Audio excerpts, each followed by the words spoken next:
Hello friends, welcome to RK tutorial. ఈనాటి వీడియోలో Telangana DSC 2024 school assistant మ్యాథ్స్లో వచ్చినటువంటి కొన్ని బిట్స్ మనం ఆన్సర్ చూద్దాం మనము.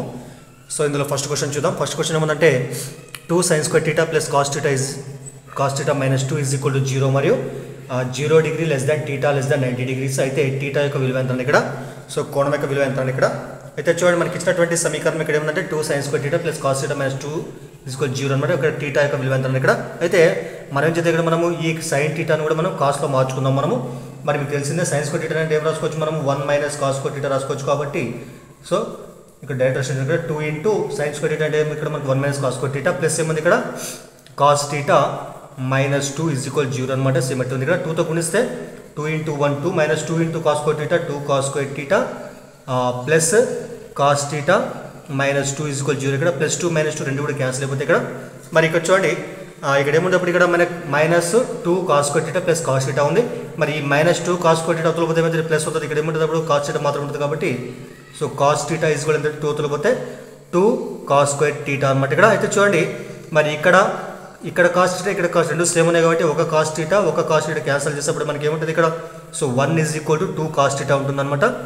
మరి 2 కోసం భాగిస్తారు కాబట్టి అప్పుడు కాస్ టీటా మనకి ఎంత సమానం అంటే cos theta is equal to 1/2కు సమానం అవుతుంది. మరి కాస్ టీటాలో 1/2 ఎప్పుడు వస్తుంది చెప్పండి. కాస్ టీటాలో 1/2 అనేది కాస్ 60 degreesకి వస్తుంది. కాబట్టి అప్పుడు మనకి రెండు పోల్చుకుంటే మనకు కాస్ సేమ్ ఉన్నాయి కాబట్టి టీటా అంటే మనకి ఎంత మనకు 60 degreesకి సమానం కావడం జరుగుతుంది. కాబట్టి సో ఇక్కడ మనకు కోణం ఎంతంటే 60 degreesలకు సమానం కావడం జరిగింది అనమాట. తర్వాత రెండో క్వశ్చన్ చూద్దాం. రెండో క్వశ్చన్ ఏమంటే ఒక సమఘనం యొక్క ప్రతి ముఖము యొక్క వైశాల్యం 144 చదరపు సెంటీమీటర్లు అయితే ఆ సమఘనం యొక్క ఘనపరిమాణం ఎంత ఇక్కడ. అయితే చూడండి, సమఘనం యొక్క ప్రతి ముఖం మరి సమఘనం యొక్క ప్రతి ముఖం మనకి ఎలా ఉంటుంది, అది చతురస్రాకారం ఉంటుంది. కాబట్టి మరి చతురస్రం యొక్క వైశాల్యం ఎంత ఇక్కడ మనకు 144 చదరపు సెంటీమీటర్. దీని యొక్క భుజం ఎంత అక్కడ మనం ఏ అనుకుంటే అన్ని సమానం ఉంటాయి. కాబట్టి మరి ఒక ముఖం అంటే ఏ ఇంటూ ఏ స్క్వేర్కి సమానం అవుతుంది. ఇక్కడ ఒక ముఖం యొక్క వైశాల్యం ఏ స్క్వేర్ ఎంత ఇక్కడ మనకు 144కి సమానం అనమాట. 144 మరి ఏ స్క్వేర్ ఏం రాస్తాం మనము 12 స్క్వేర్ రాసుకుంటే అప్పుడు మనకు వచ్చేటువంటి ఏ ఎంత అంటే ఇక్కడ మనకు ఏ ఈజ్ ఈక్వల్ మనకు 12 సెంటీమీటర్లు అంటే అర్థమైంది. ఒక భుజం ఎంత ఇక్కడ మనకు 12 సెంటీమీటర్కి సమానమైంది. అయితే మనకేం కావాలి ఇక్కడ మనకు సమఘనం యొక్క ఘనపరిమాణం కావాలి. కాబట్టి మరి సమఘన ఘనపరిమాణం ఏంది ఏ క్యూబ్కు సమానం అవుతుంది. అర్థమైంది ఏ ఇంటూ ఏ కాబట్టి అప్పుడు ఏ 12 కాబట్టి ఏమొస్తుంది మనకు 12 ఇంటూ 12 అనమాట. ఈ మొత్తం గుణిస్తే మనకు వచ్చేదంతా 1728 చదరపు ఘనపు కాబట్టి ఘనపు వస్తుంది ఇక్కడ ఘనపు సెంటీమీటర్లు. కాబట్టి గుర్తుపెట్టుకోవాలి ఇక్కడ. సో ఏ క్యూబ్ ఎంత అంటే మనకు 1728 ఘనపు సెంటీమీటర్కి సమానం కావడం జరిగింది అనమాట. నెక్స్ట్ మూడో క్వశ్చన్ చూద్దాం. మూడో క్వశ్చన్ ఏంటంటే 0 degree less than theta less than 90 degrees అయితే అప్పుడు route of sec theta square plus cosec theta square యొక్క విలువ ఎంత ఇక్కడ. చూడండి, 0 degree less than theta less than 90 degrees అయితే అప్పుడు route of sec theta square plus cosec theta square యొక్క విలువ ఎంత ఇక్కడ. అయితే మనకి ఆప్షన్ 4 ఉన్నాయి ఇక్కడ. మరి దీంట్లో ఏది కరెక్ట్ అంటే ఇక్కడ. అయితే చూడండి, మనకు తెలిసినట్టు మనకి త్రికోణ మీద సర్వ సమీకరణాలు ఉంటాయి కదా. అప్పుడే దాంట్లో ఫస్ట్ ఏమంటే check theta square minus tan theta square is equal మనకు 1కు సమానం అవుతుంది. అదేవిధంగా దీని నుంచి ఏమొస్తుంది మనకి సెక్ టీటా స్క్వేర్ ఈక్వల్ మనకు 1 ప్లస్ ట్యాన్ స్క్వేర్ టీటా రాసుకోవచ్చు. అదేవిధంగా ఇంకో సమీకరణం ఏముంటుంది మనకు cosec theta square minus cot theta square equal to 1గా రాసుకుంటే మనము దీని నుంచి ఏమొస్తుంది cosec theta square equal to మనము 1 ప్లస్ కాట్ టీటా స్క్వేర్ రాసుకోవచ్చు మనము. మరి రెండు విలువలు మనం ఇక్కడ ఏదైతే మనకి ఇచ్చినాడో కూడా root of sec theta square plus cosec theta square ఇచ్చినాడో కూడా. సో ఇందులో మనము రూట్ ఆఫ్ ఈ సెక్ టీటా స్క్వేర్ ప్లస్ ఏం రాస్తాం ఇక్కడ మనము 1 ప్లస్ ట్యాన్ స్క్వేర్ టీటా రాసుకోవచ్చు. కాబట్టి 1 ప్లస్ ట్యాన్ టీటా స్క్వేర్ రాసుకోవచ్చు మనం. ప్లస్ తర్వాత మరి కొసెక్ టీటా స్క్వేర్ అంటే ఏం రాసుకోవచ్చు మనం 1 ప్లస్ కాట్ టీటా స్క్వేర్ రాసుకోవచ్చు. కాబట్టి 1 ప్లస్ కాట్ టీటా స్క్వేర్ రాసుకుని ఇక్కడ. మరి this is equal root of ఇక్కడ ఏమని చెప్పండి tan square theta plus cot square theta పక్కన రాసుకుందాం మనము కాట్ టీటా స్క్వేర్ ఇక్కడ. మరి ఇక్కడ ఏమైంది ఇక్కడ 1 ప్లస్ 1 2 రాసుకోవచ్చు మనము. మరి 2 పక్కల 2 ఇంటూ ఏం లేకుండా 1 రాసుకోవచ్చు. ఇక్కడ మనం 1 మరి 1 అంటే ఏమొస్తుంది 2 ఇంటూ 1 రాసుకోవచ్చు. మరి సో 1 అంటే ఎంత వస్తుంది ఇక్కడ మనకు tan theta into cot theta రాసుకోవచ్చు మనం 1 ఉన్న ప్లేస్లో.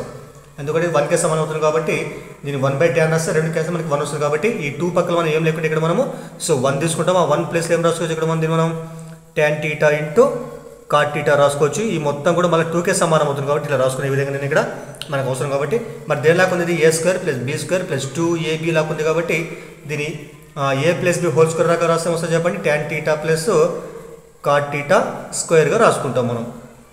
అప్పుడు చూడండి ఇక్కడ ఏమైతే ఇక్కడ రూట్ స్క్వేర్ క్యాన్సిల్ అయిపోతుంది. కాబట్టి ఏముంటుంది అప్పుడు ఇక్కడ మనకు tan theta plus cot theta ఉంటుంది. కాబట్టి మనకి ఇచ్చినటువంటి ఆప్షన్లో థర్డ్ ఏదైతే ఉంటుంది మనకి ఇది ఆన్సర్ కావడము జరుగుతుంది అనమాట.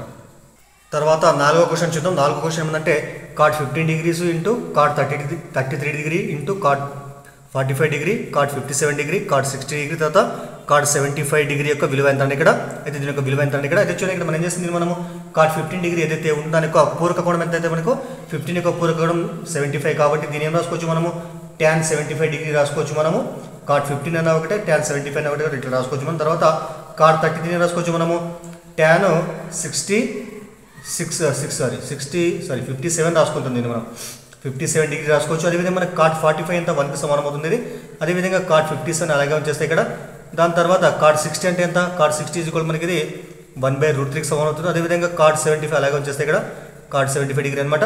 మరి tan 75 ఏం రాసుకోవచ్చు మనం 1/cot 75 degree రాసుకోవచ్చు. అదేవిధంగా tan 57 ఏం రాసుకోవచ్చు మనం 1/cot 57 degree రాసుకోవచ్చు. తర్వాత 1తో గురించి అదే వస్తుంది 1 తీసేస్తే ఇక్కడ మరి ఇవన్నీ ఇంటూ కాబట్టి ఇంటూ పెట్టుకున్న మధ్యలో మనము. తర్వాత నెక్స్ట్ ఏముంది ఇక్కడ cot 57 degree తర్వాత ఇంటూ 1/√3 ఇంటూ ఎంత ఇక్కడ cot 75 degree అనమాట. మరి చూడండి cot 75 degree లవము హారం 2 కొట్టుపోతే ఇక్కడ తర్వాత cot 57 cot 57 కూడా కొట్టుపోతాయి. అప్పుడు మనకి మిగిలిన విలువ ఎంత ఇక్కడ మనకు 1 × 1 × 1 అంటే సో 1 ఉంటుంది. బై ఎంత ఇక్కడ మనకు √3 కాబట్టి √3 అనమాట. కాబట్టి సో ఓవరాల్గా మనకు ఆన్సర్ ఏమవుతుంది ఇక్కడ 1/√3కి సమానం కావడము జరుగుతుంది అనమాట. తర్వాత 5వ క్వశ్చన్ చూద్దాం. 5వ క్వశ్చన్ ఏమంటే ఇక్కడ ఒక పాఠశాల విద్యా విషయక సంబంధిత విషయాలన్నింటిలో అత్యున్నత ప్రతిభ కనపరిచిన వారికి మొత్తం రూపాయలు 5,200తో 10 బహుమతులు ఇవ్వాలని భావించారు. మరియు ప్రతి బహుమతి విలువ దాని ముందు బహుమతి కంటే ₹50 తక్కువ. అప్పుడు ఇవ్వబడినటువంటి అత్యధిక నగదు బహుమతి విలువ ఎంత అంటే ఇక్కడ చూడండి ఇక్కడ ఒక స్కూల్లో మొత్తం మనకు 10 ప్రైజెస్ ఇవ్వాలనుకున్నాడు. మొత్తం వాళ్ళు 10 ప్రైజెస్ అంటే అయితే సో దానికి ఖర్చు పెట్టేటప్పుడు మొత్తం డబ్బులు ఎంత ఇక్కడ మనకు 5,200 రూపీస్ అనమాట. మరి ఇంకోటి ఏముంది ఇక్కడ సో ప్రతి బహుమతి మధ్య తేడా మనకి ఎంత ఉంది ఇక్కడ ₹50 తేడా ఉందన్నమాట. ఎందుకంటే సో 50 రూపీస్ తక్కువ ఇక్కడ అంటే అర్థమైంది ఇక్కడ ఒక బహుమతికి ఇంకో బహుమతి తేడా ఇక్కడ మనకు అంటే వరుసగా బహుమతులు మనం పేర్చుకుంటా పోతే మనము మొదటి బహుమతి కంటే రెండో బహుమతి ₹50 ఎక్కువ ఉంటుంది. అదే రెండో దానికంటే ఇంకో బహుమతి ఇంకా ₹50 ఎక్కువ అనమాట. ఈ విధంగా వస్తూ ఉంటాయి అనమాట. అయితే అత్యధికంగా నగదు పెట్టి ఇచ్చేటువంటి బహుమతి యొక్క విలువ ఎంత అని ఇక్కడ అయితే ఇక్కడ చూడండి ఇక్కడ మనకు సో ఇదేమో మొత్తం డబ్బులు ఇక్కడ మనం సో ఇవంతా కూడా మనము సరే మొదటి బహుమతి మనం ఫర్ ఎగ్జాంపుల్ X రూపీస్ అనుకుంటే మనము నెక్స్ట్ వచ్చే బహుమతి ఏం కావాలి చెప్పండి X + 50 ఉండాలి. ఎందుకంటే సో మొదటి దానికంటే ఫస్ట్ బహుమతి ఏం కావాలి రెండో దానికంటే కూడా ₹50 తక్కువ ఉండాలి కాబట్టి ఇదనమాట. మరి మూడో బహుమతి ₹50 ఎక్కువ ఉండాలి కాబట్టి X + 100 అనమాట. సో ఈ విధంగా చివరిగా మరి వచ్చేటువంటి బహుమతి ఎంత ఇక్కడ మనకు సరే మొత్తం సరే మనకి యాక్చువల్గా 450 మొత్తం 10 కాబట్టి ఇక్కడ మనకు సో ఒక 50 అంటే మనం 10 వస్తాయి ఇక్కడ మనకు మామూలుగా 10 అంటే మనకు ఫస్ట్ సెకండ్ థర్డ్ కాబట్టి ఇక్కడ మనకు 450కి 10 అయితే ఇక్కడ మనం ఈజీగా అనుకోవచ్చు మనము 450 అనమాట. ఈ విధంగా అనుకోవచ్చు మనము. సో తర్వాత బహుమతులు మొత్తం అయితే మనకు 5,200 కాబట్టి ఇంకోటి ఇక్కడ ఇవన్నీ కూడా మనకి ఏ విధంగా ఉంటాయి ఇవన్నీ కూడా మనకు అంక శ్రేణిలో ఉంటాయి కాబట్టి సో మొదటి బహుమతిని ఏని మనము సో X అనుకుంటే సరే మొదటి విలువ ఏ అనుకుంటే అప్పుడు D ఎంత D వీటి మధ్య తేడా 50 కాబట్టి ఇక్కడ 50 తీసుకుంటాం మనము. మరి N బహుమతులు మొత్తం అయితే 5,200 కాబట్టి సో SN కనుక్కుంటాం. SN ఫార్ములా ఏంది SN = n/2 × 2a + n - 1 × Dకి సమానం అవుతుంది అనమాట. మరి SN అంటే బహుమతులు మొత్తం ఎంత 5,200 రూపీస్ 200 రాస్తుంది ఇక్కడ 5,200 ఇక్కడ. మరి N అంటే ఎంత ఇక్కడ మొత్తం బహుమతుల సంఖ్య 10 కాబట్టి N = 10 తీసుకుంటాం మనము. మరి డైరెక్ట్ అర్థం ఇక్కడ 10 సో N అంటే 10 కాబట్టి 10/2 అంటే ఏమొస్తుంది 5 వస్తుంది ఇక్కడ. మరి 2 × E అంటే X అని కాబట్టి ఫస్ట్ కాబట్టి 2X రాద్దాం. తర్వాత n - 1 N అంటే 10లో 1 పోతే ఎంత వస్తుంది ఇక్కడ మనకు 9 ఉంటుంది 9 × మరి D అంటే 50 ఇక్కడ తేడా అనమాట ఇక్కడ. తర్వాత మరి 5,200 రూపీస్ = 5 × మరి 2X + 9 × 5 = 45 450 వస్తుంది మనకి ఇక్కడ మొత్తం. మరి క్యాన్సిల్ చేద్దాం మనం 5 × 1 = 5 × తర్వాత 5 × 4 = 0 మొత్తం ఎంత మనకు 140 వచ్చింది ఇక్కడ. సరే 140 ఇక్కడ 1 సరే 5 × 1 = 5 5 4 కాబట్టి 0 వేసుకున్నాం 1040 అనమాట ఇక్కడ. సో 1040 వచ్చింది ఇక్కడ. తర్వాత ఇక్కడ ఏముంటుంది ఇక్కడ సో 2X కాబట్టి 2X అట్లా పెట్టేసి ఇక్కడ 1040 ఈ 450 మైనస్ అవుతుంది కాబట్టి -450 అనమాట. మరి తీసేస్తే మనకు వచ్చేదంతా ఇక్కడ విలువ ఇక్కడ మనకు సో ఎంత అంటే మనకి ఇక్కడ 590 వస్తుంది ఇక్కడ. 2X = 590 అనమాట. మరి X ఎంత వస్తుంది అప్పుడు 590/2 తీసుకుంటాం 590/2 అనమాట. మరి క్యాన్సిల్ చేస్తే మనకు వచ్చేదంతా ఇక్కడ 295 రూపీస్. సో X ఎంత ఇక్కడ మనకు 295కి సమానం కావడం జరిగింది ఇక్కడ మనకు. మరి X = 295కి సమానం అయితే మరి X అంటే ఇక్కడ మనకు మొదటి బహుమతి యొక్క విలువ అనమాట చిన్న తక్కువ ఖర్చు పెట్టేటువంటి విలువలు అనమాట. మరి చివరికి ఏముంది మనకు X + 450 ఎందుకంటే మొత్తము సో ఎన్ని ఇక్కడ 10 ఉన్నాయి కాబట్టి మనకి ఇక్కడ నుంచి మనం ఒక తీసేసాం కాబట్టి మరి ఏం చేస్తాం ఇక్కడ మనం 10 అంటే 450 వస్తుంది X + 450 లాస్ట్ విలువ అనమాట ఇది. మరి మొత్తంగా వచ్చేటువంటి మనకు పెద్ద విలువ ఎంత మనకు X అంటే 295 ప్లస్ తర్వాత ఎంత 450 లాస్ట్ విలువ ఎంత మనకు 295 + 450 ఇప్పుడు మనకు వచ్చేది ఏంటంటే 745. సో మనం ఇచ్చేటువంటి అతి పెద్ద బహుమతికి విలువ మన హిందూ సంఖ్య మనకు 745కు సమానం కావడము జరుగుతుంది. సో ఈ విధంగా అనుకుంటే మనము లేదు మీకు తెలియకుండా ఏం చేస్తాం ఇక్కడ మనము చివరి పదం మనకు తెలియకుండా మనము సో ఏఎన్ కనుక్కుంటాం. సింపుల్గా మనం ఏఎన్ కనుక్కుందాం. మనం ఏఎన్ అంటే ఇక్కడ లాస్ట్ బహుమతి అంటే పెద్ద బహుమతికి విలువ అనమాట. మరి ఏఎన్ ఫార్ములాని a plus n minus 1 into d కాబట్టి మరి ఏ అంటే ఇక్కడ మనకు 295 వచ్చింది అంటే ఎక్స్కి సమానం. ఎక్స్ అంటే మనకి ఎంత 295 కాబట్టి ఇక్కడ 295 ప్లస్ అయితే ఇక్కడ ఎన్ మైనస్ 1 అంటే సో 9 మైనస్ 1 అంటే 9 సారీ 10 మైనస్ 1 అంటే 9 వస్తుంది. 9 ఇంటూ సో డి అంటే 50 ఇక్కడ అప్పుడు ఎంత 295 ప్లస్ 450. సో ఇలా కలిపి మనకు వచ్చేది ఎంతంటే 745 రావడం జరుగుతుంది. సో ఈ విధంగా కూడా మనము ఏఎన్ అంటే 10వ బహుమతి విలువ ఇక్కడ 745కి సమానం కావడం జరుగుతుంది. ఈ విధంగా కూడా మనం కనుక్కోవడం జరుగుతుంది అనమాట. తర్వాత 6వ క్వశ్చన్ చూద్దాం. 6వ క్వశ్చన్ ఏమంటే క్రింది వాటిలో వృత్తానికి స్పర్శరేఖలకు సంబంధించి సరైన వ్యాఖ్యలను గుర్తించండి. క్రింది వాటిలో వృత్తానికి స్పర్శరేఖలకు సంబంధించి సరైన వ్యాఖ్యలను గుర్తించండి. మనకి ఇచ్చినటువంటి 3 స్టేట్మెంట్లు ఉన్నాయి ఇక్కడ. మరి 3 స్టేట్మెంట్లు ఏవి కరెక్ట్ అన్నాడు ఇక్కడ. మరి మొదటి స్టేట్మెంట్ చూద్దాం మనం. మొదటిది ఏమంటే ఇక్కడ 2 వృత్తాలు బాహ్యంగా స్పర్శించుకుంటే 3 స్పర్శరేఖలు సాధ్యమవుతాయని ఇక్కడ.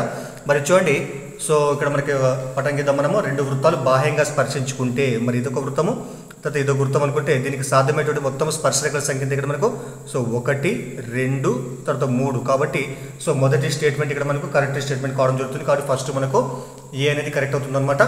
ఎందుకంటే 2 వృత్తాలు బాహ్యంగా స్పర్శించుకుంటే మనకు వచ్చేటువంటి మొత్తము స్పర్శరేఖల సంఖ్య 3 1 2 3 అనమాట. మరి బి ఏముంది ఇక్కడ 2 వృత్తాలు అంతరంగా స్పర్శించుకుంటే 2 ఉమ్మడి స్పర్శరేఖలు సాధ్యమవుతాయని ఇక్కడ. ఇది రాంగ్. ఎందుకోసం అంటే మరి 2 వృత్తాలు ఎక్కడ స్పర్శించుకోవాలని అంతరంగా స్పర్శించుకుని ఇక్కడ పటం కింద ఇక్కడ మనము అంతరంగా స్పర్శించుకుంటే పెద్ద వృత్తం తర్వాత లోపల చిన్న వృత్తం తీసుకుంటే మనము ఈ 2 లోపల అంతరంగా స్పర్శించుకునే ఇక్కడ కాబట్టి దీనికి వచ్చేటువంటి స్పర్శరేఖ కేవలము 1 మాత్రమే ఉంటుంది. కానీ మనకి ఏమి ఇచ్చింది ఇక్కడ 2 ఇచ్చినాడు కాబట్టి సో ఇది రాంగ్ అనమాట ఇది. మరి తర్వాత సీఎం అని చెప్పండి ఇక్కడ 2 వృత్తాలు 2 బిందువుల వద్ద ఖండించుకుంటే 4 ఉమ్మడి స్పర్శరేఖలు సాధ్యమవుతాయి. మరి చూడండి ఇక్కడ ఇదొక వృత్తం తర్వాత ఇదొక వృత్తం తీసుకుంటే మనం 2 వేర్వేరు బిందువుల వద్ద ఈ విధంగా ఖండించుకుంటే వాటికి వచ్చేటువంటి స్పర్శరేఖల సంఖ్య కేవలము 2 మాత్రమే ఉంటుంది. అంతకంటే ఎక్కువ సాధ్యం కాదు. కానీ మనకి ఏమి ఇచ్చింది 4 ఇచ్చినాడు కాబట్టి సో ఇది కూడా మనకు రాంగ్ అవుతుంది. అంటే ఇచ్చినటువంటి ఆప్షన్లో మనకు కేవలము ఏ మాత్రమే సత్యము, మిగతా 2 కూడా బీసీ 2 కూడా అసత్యం అనమాట. మనకి ఇచ్చినట్టు ఆప్షన్ ఏముంది ఇక్కడ ఏ మాత్రమే సత్యము, బి మాత్రమే సత్యము, ఏబి సత్యం ఈ విధంగా ఇచ్చిన అనమాట. కానీ ఇక్కడ మనకి ఇచ్చిన దాంట్లో కేవలము ఏ మాత్రమే కరెక్ట్ కావడం జరుగుతుంది, మిగతా 2 కూడా అసత్యం అనమాట. సో మీకు దయచేసి కనుక వీడియో ఉపయోగపడితే లైక్ చేయండి, అదేవిధంగా ఛానల్ సబ్స్క్రైబ్ చేయండి, మీ ఫ్రెండ్స్కి ఫ్యామిలీస్కి వీడియోని షేర్ చేయండి. మరి తర్వాత 7వ క్వశ్చన్ చూద్దాం. 7వ క్వశ్చన్ ఏమంటే క్రింది వాటిలో నుండి ఇచ్చినటువంటి సహజ సంఖ్య యొక్క వర్గమూలాన్ని కనుక్కోవడానికి ఉపయోగించేటువంటి పద్ధతులు గుర్తించండి ఇక్కడ. అయితే మనకు తెలిసిన పద్ధతులు ఏమైనా మామూలుగా ప్రధాన కారణక తర్వాత భాగాహార పద్ధతి 2 కూడా మనం ఉపయోగిస్తాం మనము. సో వర్గమూలం కనుక్కోవడం కోసం ఏం చేస్తామంటే మామూలు సహజ సంఖ్య వర్గమూలాన్ని మనము ప్రధాన కారణక పద్ధతి ఉపయోగిస్తాం, అదేవిధంగా భాగాహార పద్ధతి ఉపయోగిస్తాం, అదేవిధంగా సో బి కూడా ఉపయోగిస్తాం మనం. అంటే 3 కూడా సత్యమే ఇక్కడ. ఎందుకోసం ఇక్కడ సో ప్రధాన కారణక పద్ధతి మీకు తెలుసు ఆల్రెడీ. సో ఉదాహరణ మనం 16 తీసుకుంటే 16కి వచ్చే కారణకాలు ఏమంటే 2 ఎక్కని తీసుకుంటాం కాబట్టి మనము 2 ఎములు 16 2 4 2 ఈ విధంగా ప్రధాన కారణం 2 × 2 × 2 × 2 అనమాట. మరి భాగాహార పద్ధతి అంటే 16కి ఏం చేస్తాం మనం ఈ విధంగా పెట్టేసి బార్ పెట్టేసి సో సమాన కారణకాలు తీసుకుంటాం మనం. 4 4 16 కాబట్టి మనకి శేషం 0 కాబట్టి సో దీని యొక్క వర్గమూలం ఎంత 4 తీసుకుంటాం మనం. అదేవిధంగా 1 నుండి మొదలుకొని వరుస బేసి సంఖ్యలకు వ్యవకలనం ఇది కూడా మీకు తెలిసిందే ఇది. మరి 16 తీసుకుంటే ఫర్ ఎగ్జాంపుల్ 16 నుంచి ఫస్ట్ బేస్ సంఖ్య 1 తీసేస్తాం మనం, అప్పుడు మనకు 15 వస్తుంది ఇక్కడ. మరి 15 నెక్స్ట్ బేస్ సంఖ్య 3 తీసేస్తే మనకి ఎంత వస్తుంది 12 వస్తుంది ఇక్కడ. తర్వాత 12 - 5 మనకి ఎంత 7 వస్తుంది ఇక్కడ. మరి 7 నుంచి మళ్ళీ మనము 5 తర్వాత వచ్చే బేస్ సంఖ్య 7 కాబట్టి 7 - 7 0 వస్తుంది ఇక్కడ. అంటే ఎప్పుడైతే 0 వస్తుందో తర్వాత మనం ఎన్నిసార్లు తీసేస్తామో మనము ఆ సంఖ్య మనకి ఏమవుతుంది ఇక్కడ వర్గమూలం అవుతుంది. దీని యొక్క వర్గమూలం అనమాట. సో 1 2 3 4 10 తీసేసినాం కాబట్టి మనము 16 యొక్క వర్గమూలం ఎంత ఇక్కడ 4 తీసుకుంటాం మనం. కాబట్టి ఈ 3 పద్ధతులు కూడా వర్గమూలం కనుక్కోవడానికి ఉపయోగించేటువంటి పద్ధతులు కావడం జరుగుతుంది. తర్వాత 8th క్వశ్చన్ చూద్దాం. 8 ఏమన్నా ఇక్కడ sec θ + tan θ k అయితే 0 డిగ్రీ θ < 90 degrees అయితే sin θ ఎంత ఇక్కడ. ఇది చాలా మనం గుర్తుపెట్టుకోవాల్సింది ఇది. మరి మామూలుగా sec θ + tan θ k అయినట్లయితే అప్పుడు మనకు వచ్చేటువంటి విలువ cos θ ఎంత వస్తుంది మనకు cos θ = 2k/k² + 1 వస్తుంది. అదేవిధంగా sin θ ఏమొస్తుందంటే sin θ మనకి ఏం రాస్తుంది ఇక్కడ మనము k² - 1/k² + 1 ఇది ఆన్సర్ అవుతుంది అనమాట. సరే మనము ఒకసారి ప్రాసెస్ చూద్దాం మనం. అది సో కామన్గా మరి sec θ + tan θ వేస్తే k అయితే మనకి ఎంత అప్పుడు cos θ = 2k/k² + 1 అనమాట. sin θ = k² - 1/k² + 1 అవుతుంది. సరే మీకు తెలిసింది ఆల్రెడీ sec θ² - tan θ² = 1 అయితే మరి దీని నుంచి మనకు ఇక్కడ sec θ + tan θ k అయితే అప్పుడు sec θ మైనస్ ట్యాన్ టీటా ఏమొస్తున్నప్పుడు దీని నుంచి మనకు సో 1/k వస్తుందన్నమాట. దీన్ని మనం ఏ స్క్వేర్ మైనస్ బి స్క్వేర్ ప్రకారం ఎడగొట్టినట్లయితే ఏ plus b into a minus B ప్రకారం రాస్తే sec theta plus tan theta into sec theta minus tan theta ఇక్కడ 1 అయితే అప్పుడు మనకి వచ్చేది అంటే sec theta plus tan theta minus tan theta 1/k వస్తుందన్నమాట. మరి ఇది మనకు సమీకరణం అనేది 1 అనుకుంటే మనము మరి రెండు కూడా తీసేస్తాం మనం. అప్పుడు ఏమొస్తుంది ఇక్కడ మనకు sec theta plus tan theta so equal ఎంత మనకు k ఇచ్చినాడు ఇక్కడ. మరి రెండు క్యాన్సల్ చేద్దాం మనము. మరి ఇక్కడ చూడండి sec theta plus sec theta మీద 2 సెక్ టీటా అవుతుంది ఇక్కడ. 2 sec theta is equal to రెండు క్యాన్సల్ అయిపోతే ఇక్కడ మైనస్ ప్లస్ ఇక్కడ ఏమొస్తుంది అప్పుడు 1/k ప్లస్ k అనమాట. మరి సెక్ టీటా ఏమొస్తుంది ఇక్కడ సెక్ టీటా 2 ఒకటి భాగిస్తుంది కాబట్టి ఇక్కడ ఫస్ట్ కాస్ ఆకడదాం మనము. ఇక్కడ 1 తీసుకుంటాం 1 ఇంటూ k ఇక్కడ cross multiply 1 into 1 plus k into k square by 2 ఇక్కడ అంటే మనకి ఏమొచ్చింది చెప్పండి sec theta is equal 1 plus k square by 2k లేకపోతే k స్క్వేర్ ప్లస్ 1/2k. మరి సెక్ టీటా అంటే మనం త్రిభుజం తీసుకుంటే మనం సెక్ టీటా అంటే ఏ భుజాల నిష్పత్తి చెప్పండి అది. సెక్ టీటా అంటే మనకి ఇది కర్ణం బై త్రిభుజం ABC అనుకుంటే నమ్ముకుంటుంది ఇక్కడ మనం కర్ణం బై ఆసన భుజం కాబట్టి ఇది కర్ణంగా తీసుకుంటే మనం ఇక్కడ టీటా ఇక్కడ కూడా తీసుకుంటే మనము ఇదంతా ఇప్పుడు మనకి కర్ణం k స్క్వేర్ ప్లస్ 1 అనమాట. అదేవిధంగా మరి ఆసన భుజం కాబట్టి 2k వస్తుంది ఇక్కడ. మరి పైథాగరస్ సిద్ధాంతం ప్రకారం ఏమొస్తుంది ఇక్కడ AC square is equal to AB square plus BC square కాబట్టి మరి AB స్క్వేర్ అంటే ఏమొస్తుంది చెప్పండి AC square minus BC square ఇక్కడ డైరెక్ట్ రాదు ఇక్కడ మనం. మరి AC అంటే మనకి ఎంత k స్క్వేర్ ప్లస్ 1 ఉంది కాబట్టి k square plus 1 whole square minus BC అంటే మీకు ఎంత 2k ఉంది కాబట్టి 2k హోల్ స్క్వేర్. దీనిలో చెప్పండి ఇది A square minus B square ప్రకారం ఉంది కాబట్టి దీన్ని A plus B into A minus B ప్రకారం రాస్తే ఏమొస్తుంది k square plus 1 plus 2k A plus B into A minus B అంటే ఏమొస్తుంది k square plus 1 minus 2k. మరి దేనిలా కొంటే ఇది ఏ స్క్వేర్ ప్లస్ 1 1 స్క్వేర్ రాసుకోవచ్చు a square plus b square plus 2ab ఇదేమో a square plus b square minus 2ab లాకుంది కాబట్టి దీన్ని a plus b whole square ప్రకారం రాస్తే ఏమొస్తుంది k ప్లస్ 1 హోల్ స్క్వేర్ వస్తుంది. ఇక్కడ ఏమొస్తుంది చెప్పండి ఇది k మైనస్ 1 హోల్ స్క్వేర్ వస్తుంది. మళ్ళీ రెండింటికి ఘాతాంకాలు సేమ్ ఉంటే ఏం చేస్తాం మనము రెండు కలిపి రాసుకోవచ్చు కాబట్టి ఏమొస్తుంది అప్పుడు k ప్లస్ 1 k మైనస్ 1 అంటే k స్క్వేర్ మైనస్ 1 స్క్వేర్ మొత్తానికి స్క్వేర్ రాసుకోవచ్చు మనం a plus b into a minus b whole square అనమాట. అప్పుడు ఏమొస్తుంది a square minus b square whole square ఇక్కడ. మరి ఇక్కడ ఇదేంటిది AB స్క్వేర్ విలువ నెక్స్ట్ ఏం చేస్తాం 2 సైడ్ మనకి వర్గమూలం చేస్తే 2 క్యాన్సిల్ అయిపోతే మనకి ఏమొస్తుంది ఇక్కడ so AB is equal to k square minus 1 square అంటే 1 వస్తుంది అంటే అర్థమైంది ఇక్కడ దీని యొక్క విలువ మనకి ఎంత ఇక్కడ మనకు k స్క్వేర్ మైనస్ 1 వచ్చింది అనమాట. సరే త్రిభుజం యొక్క విలువ మనకి ఎంత ఇక్కడ మనకు దీని యొక్క భుజంలో k స్క్వేర్ మైనస్ 1 వచ్చింది ఇక్కడ రాసిన ఇక్కడ. మరి దీని నుంచి మనకి సైన్ టీటా అంటే ఏ భుజాల నిష్పత్తి ఎదుటి భుజం బై కర్ణం కాబట్టి k square minus 1/k square plus 1 so ఈ విధంగా మనం కనుక్కోవడం జరుగుతుందన్నమాట. సో యాక్చువల్ 10th క్లాస్ చాలా ఇంపార్టెంట్ లెక్క ఇది. సో ఇది గుర్తుపెట్టుకోవాలి మీరు. ఇవి మనకు కొన్ని క్వశ్చన్లు అనమాట స్కూల్ అసిస్టెంట్ మ్యాథ్స్ వచ్చే క్వశ్చన్లు అనమాట. మీకు దయచేసి వీడియో ఉపయోగపడితే లైక్ చేయండి అదేవిధంగా ఛానల్ సబ్స్క్రైబ్ చేయండి. మిగతా క్వశ్చన్లు ఏవైతే ఉన్నాయో వాటికి మనం మిగతా వీడియోలో ఆన్సర్ చెప్పుకుందాం మనం. Thank you.